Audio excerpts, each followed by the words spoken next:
मोठमोठ्या लोकांच्या म्हणजे जसं भावे सर आहेत त्यांचा सल्ला घेऊन मार्गदर्शन घेऊन आपण पुढची वाटचाल करणार आहोत. आपल्याला सगळ्यांनाच माहित आहे की एनसीएलटी मध्ये केस असल्यामुळे आपण ना ग्राहक न्यायालयात जातोय ना रेरामध्ये जाऊ शकतो. रेरामध्ये जरी गेलो किंवा ग्राहक न्यायालयात जरी गेलो, आता माझे मित्र राकेश भोसले हे ग्राहक न्यायालय आणि रेरामध्ये गेले होते, परंतु त्यांच्या म्हणजे यश मिळणार तेवढ्यात एनसीएलटी कडून म्हणजे बिल्डर कडून त्या कामाला स्टे आणला आणि त्यांनी सांगितलं की एनसीएलटी मध्ये केस असल्यामुळे आम्ही केसचा निकाल देऊ शकत नाही. म्हणजे प्रत्येक वेळेस आपली अडवणूक होते, एनसीएलटी मुळे आपली अडवणूक होते.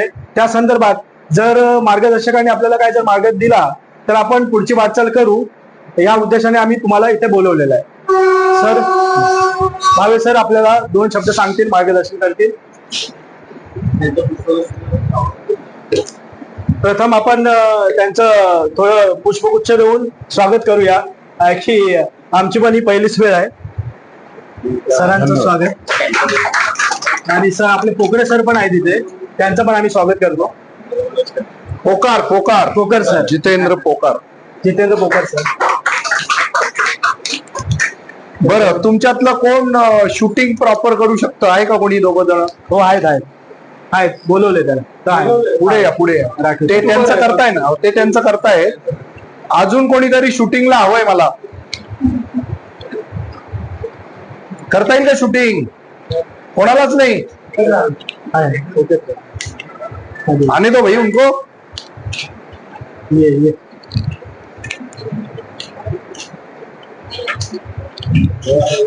उभाच ठेवायचा, आडवा करायचा नाही. आपका जो समस्या है ना वो इसके लिए. अजून कोणी आहे का? एक्झॅक्ट प्रश्न त्याच्यावर लिहून द्या आम्हाला. खाली बसा, तुम्ही खाली बसा. थोडस सगळ्यांना ऐकू द्या मला. आणि शूटिंग पण झालं पाहिजे, दोन्ही गोष्टी झाल्या. मांडायचं असेल तर लिहून द्या. नटे सर बोलणे साहेब, तुम्हाला इथं शूटिंग करता? आपल्याला काय मांडायचं असेल करा. हे लाईव्ह जे आहे ना तिथे उभं राहून करा आणि सगळ्यांना घ्या. शूटिंग मध्ये सगळे चेहरे आले पाहिजे. आवाज थोडा कमी करा. नाही, ते सगळं टेक्निकल ते बोलतील. तुमची सही झाली? सही घ्या. सही हा करा, चालू करा.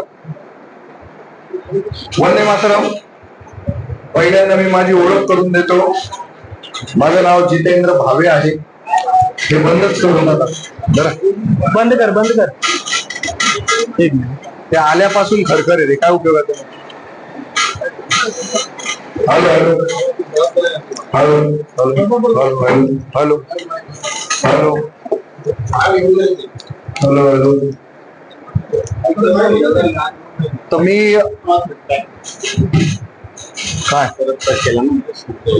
नाही चालू ठेवायचं, काय होत नाही. जरा बिंदास. पेन पास करा वाटल्यास. पेन पास करा. हॅलो, एकमेकांना पेन द्या. माझं सगळं लक्ष त्याच्यावर जातंय, ते बंदच करून टाका. बंदच कर तुषार. माझा आवाज येतोय सगळ्यांना? माझं नाव जितेंद्र भावे आहे. मी नाशिकहून आलेलो आहे. माझ्या मनामध्ये एक प्रश्न आहे, नाशिकवाल्यानं मुंबईवाल्याला काय शिकवायचं? पण तरी सुद्धा मला पाचारण करण्यात आलेलं आहे. तर माझ्याकडे जी काही अक्कल आहे ती वाटायला आलोय मी.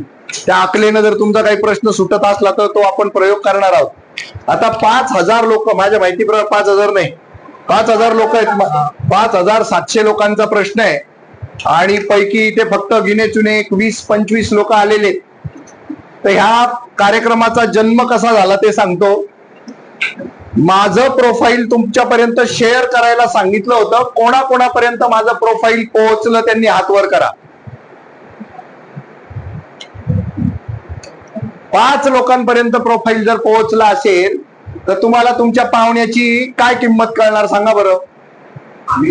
मी तुम्हाला सांगतो, कमीत कमी 14 दिवसांचा अवधी दिला होता मी तुमच्यापर्यंत पोहोचण्यासाठीचा. ही जी आजची 26 तारीख जी दिली आहे ना, ती माझ्या माहितीप्रमाणे 12 तारखेला वगैरे आमचं ठरलं. तर 14 दिवसामध्ये जर फक्त 30 लोक येत असतील तर प्रश्न सुटेल का? नाही. मी कोणी ब्रह्मदेवाचा अवतार नाही. आला मंतर कोला मंतर छू आणि 5000 लोकांचा घराचा प्रश्न सुटला. असली काय माझ्याकडे मायावी शक्ती नाहीये. मी तुमच्यापेक्षाही साधारण माणूस आहे. तुम्ही किमान मुंबईमध्ये घर घेण्याचा प्रयत्न तरी केला. मी नाशिकमध्ये घर घेताना खूप वेळा नापास झालेला माणूस आहे. तू आहे का? आणि तुम्ही नापास झाले पण मुंबईत नापास झाले. मी मुंबईत नाशिकमध्ये नापास झालेला माणूस आहे. तर तुम्हाला मी जे काही करतो ते सगळ्या गोष्टी माहिती पाहिजे, तर तुम्हाला मला ऐकायला, मी सुचवलेलं स्वीकारायला कुठेतरी काहीतरी उत्साह निर्माण होईल. अन्यथा तुम्हाला माझी ओळखच जर नसेल तर तुम्ही काय विश्वास टाकणार आमच्यावर आणि कसा प्रश्न सोडवणार? बरं, तुमचं मायूस होणं किंवा डिप्रेशन मोड मध्ये जाणं हे मी समजू शकतो, कारण मी सगळ्या डिप्रेशन मोड मध्ये असलेल्या लोकांसाठीच काम करणारा माणूस आहे. हे तुम्हाला आमच्या प्रोफाईल मधनं कळलं असतं, आणि ते जर कळलं असतं तर कुठेतरी तुमच्यामध्ये पॉझिटिव्हिटी निर्माण झाली असती, तुम्ही मला ऐकायच्या मनस्थितीत आलेले असता. तुमची ही जी धकाधकीची जीवनशैली आहे ना, त्याच्यामध्ये उत्साह काही फारसा नाहीये. सगळं मजबूरन जगणं चालू आहे असं आम्ही समजतो. खरं किती खोटं किती आम्हाला माहिती नाही, पण कुणाच्या खांद्यावर कुणाचे ओझे असा विचार करणारी आम्ही माणसं नाही. तुमचं ओझ आहे ना, ते आमच्या खांद्यावर नेल्याने तुम्हाला जरा बरं वाटत असेल तर ते ओझ जितकं शक्य आहे तेवढं व्हायला पाहिजे या मानसिकतेतनं मी तुमच्यापर्यंत पोहोचलेलो आहे. बरं, मला तुम्हाला जास्त का सांगावं लागतंय तर तुम्ही प्रोफाईल नाही पाहिली माझी, म्हणून तुम्हाला जास्त सांगावं लागतंय मला. तुम्ही जर प्रोफाईल पाहिलेली असती तर तुम्ही हसरे चेहऱ्याने इथं पोहोचले असते. आता सगळे प्रश्नार्थक चेहऱ्याने माझ्याकडे बघताय. त्यामुळे माझी मेहनत जी आहे ना ती मला वाढवावी लागेल. उगीच माझी मेहनत वाढवली तुम्ही भोजनेंनी.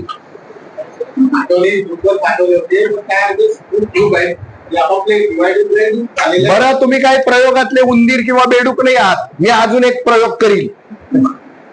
असलं काय करायचं नाही मला. माझा रिझल्ट ओरिएंटेशन वर भर आहे. समोरचा माणूस खूप अकराळ विक्राळ मोठा राक्षस आहे. त्याला जवळपास 500 ते 600 हात आहेत, आणि दुर्दैवानं मुख्यमंत्र्यापासून तर शेवटच्या चपराशापर्यंत सगळ्यांनी तुमच्या प्रोजेक्ट मध्ये हात धुवून घेतलेले असा माझा सरळ आणि थेट आरोप आहे. आणि तुम्ही तेच मतदार आहात की जे आम्हाला लुटतात असं तुम्हाला माहिती असून सुद्धा त्याच पक्षांना, त्याच नेत्यांना, त्याच पांढऱ्या डगळ्यातल्या लोकांना, त्याच चिन्हांना परत मतदान केलेले तुम्ही लोक आहात. आणि त्यांनी तुमचा पुन्हा जीव घेतलेले लोक तुम्ही इथं उपस्थित झालेले आहात. खरं का खोटं? बरं, आम्हाला बिंडोक समजतो तुमच्या तुलनेत, कारण आम्ही छोट्या शहरात राहतो. तुम्हाला जरा जास्त डोकं आहे असं आम्ही समजतो. मी कोण आहे माहिती का? निर्भय महाराष्ट्र पार्टी नावाचा राष्ट्रीय स्तरावरचा पक्ष स्थापन केलेला, आणि लोकसभा आणि नंतर विधानसभा आणि नंतर म्युन्सिपाल्टीच्या निवडणुका लढलेला माणूस आहे, लढवलेला माणूस आहे. मी काहीतरी या सगळ्या व्यवस्थेला कुठेतरी हादरे बसतील याच्यासाठी कायम ठोकरा देत आलेला माणूस आहे. 40 वर्ष झाले रस्त्यावर उतरून काम करणारा माणूस आहे. वेगवेगळ्या दुःखांवर फुंकर घातलेला माणूस आहे आणि त्याच्यामध्ये यश मिळवलेला माणूस आहे. मला आता एवढा अकराळ विक्राळ राक्षस माझ्याच्यानी कंट्रोल होईल हा काही कॉन्फिडन्स माझ्यामध्ये नाहीये. याची कबुली देताना सुद्धा मला लाज वाटत नाहीये, कारण मी फॅक्ट जर मांडणार नाही तर प्रश्न सुटेल का? मी उगाच सांगायचं, मोठ्या मोठ्या बाता मारायच्या, तुमचा प्रश्न सुटून जाईल. काय सुटणार नाही? कसं काय सुटेल सांगा ना? ज्याची हानी झालेली आहे, ज्याची क्षती झालेली आहे, तोच माणूस जर डिप्रेशन मोड मध्ये आहे, तो इथपर्यंत जर पोहोचलेलाच नाही तर मी कोणाच्या बळावर लढू? आमचं सैन्य असून किती असणार आहे? 30 किंवा 40 लोक. पण ते तुमच्या मुंबईला वारंवार येऊ शकणार आहेत का? आणि मी ते आणावे का? अजिबात नाही. किल्ला तुम्ही हरले तुमचा, तो किल्ला जिंकून आणायचा आहे, तर त्याचं सैन्य मी माझं उष्ण सैन्य आणू का? तुमच्यातलं सैन्य वापरावे लागेल ना, तर यश मिळेल ना. का त्याच्यासाठी पण मी पुन्हा बाहेर अजून भीक मागत फिरायचं, अरे आमच्या मदतीला या, असं चालणार आहे का? बरं, आज मी तुमच्याकडे आलोय तर फुकटमध्ये आलोय.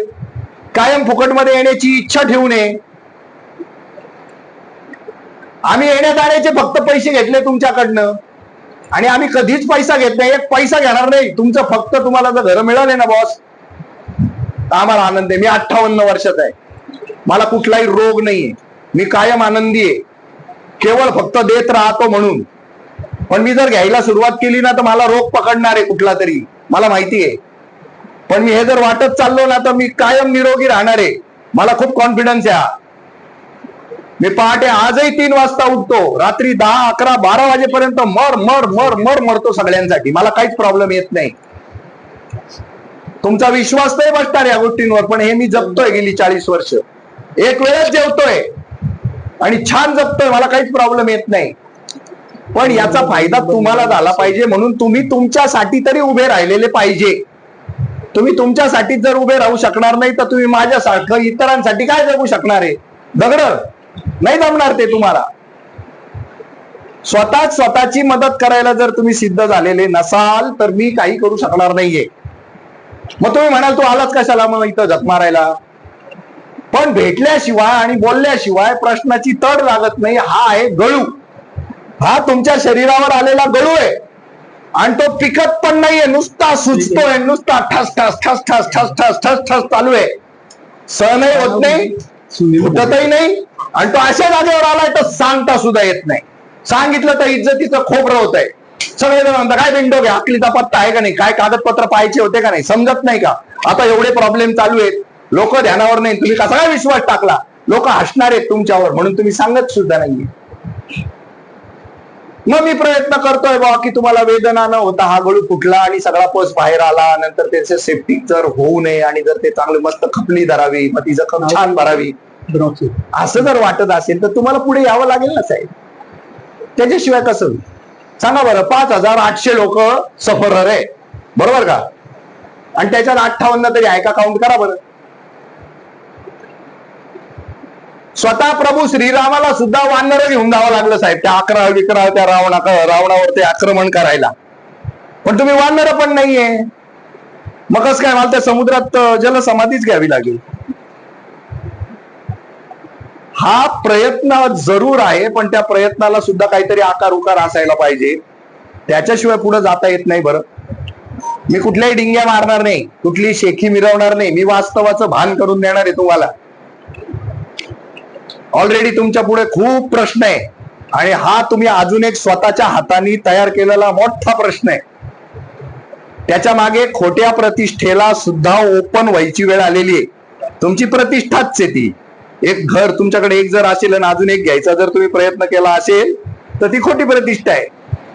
ती मिळवण्याच्या प्रयत्नात झालेलं फेल्युअर आहे. तर तुम्ही कोणत्या स्टेट ऑफ माइंड मध्ये मला काही माहिती नाहीये.